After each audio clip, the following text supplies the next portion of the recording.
ओम श्री महागणपतये नमः। वक्रतुंड महाकाय सूर्यकोटि समप्रभा निर्विघ्नं कुरु मे देवा सर्वकार्येषु सर्वदा। श्री गणेश संगड नाशन स्तोत्रम्। नारद उवाच प्रणम्यं शिरसा देवं गौरीपुत्रं विनायकं भक्तावासं स्मरे नित्यमायुष्कामार्थसिद्धये।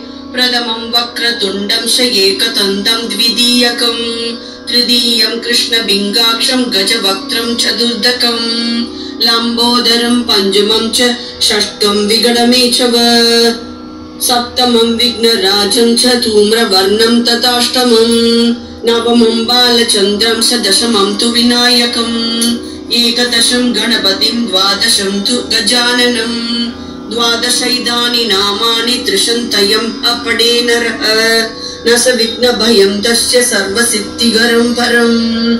विद्यार्थी लभते विद्यां धनार्थी लभते धनम् पुत्रार्थी लभते पुत्रान् मोक्षार्थी लभते गतिं।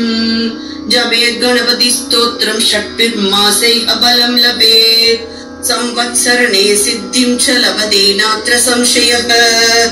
अष्टभ्यो ब्राह्मणेभ्यश्च लिखित्वा समर्पयेत् तस्य विद्या भवेत् सर्वा गणेशस्य प्रसादतः। इति श्री नारद पुराणे संकष्टनाशनं नाम गणेश स्तोत्रं सम्पूर्णम्।